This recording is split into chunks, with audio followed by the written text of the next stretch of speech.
This is Joe from Game Design Gems, where we focus on a single valuable idea in game design.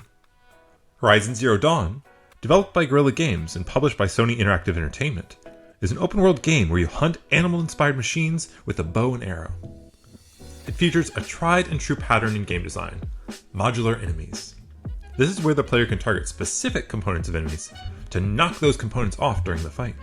Blasting off a part of enemy feels great, and having it happen frequently throughout an entire combat would be awesome. To do that, enemies would need a lot of parts, and a gameplay reason for each. The usual mechanic is to disable or diminish some attack the enemy has. But this doesn't scale well. 10 to 20 parts means you're going to need 10 to 20 attacks for the player to disable. That's going to get expensive if you want it to happen for every enemy in the game. So Horizon Zero Dawn pulls another trick that lets them pump up the number of parts. Tiny armor plates. In Horizon Zero Dawn, robots have many small plates of armor that protect them from almost all damage when struck.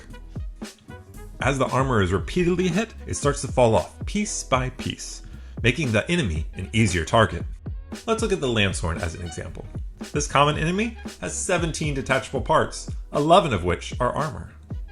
That's more than most final bosses do for other games that have this mechanic. There's two separate pieces on the back and front of its front legs. There's plating on the back legs. There's plating on both shoulder joints on the back. Heck, it even has 3 separate tiny plates just to cover its neck. These reward the player for making precise shots around the armor, while the knockaway effect lets the player know they're making progress even from an inaccurate hit. It's a very concrete way of helping the player feel progress, and it's happening at just the place the player's looking. The next time you're working on a modular enemy, think about ways you can have players knock off parts constantly during combat without blowing the budget.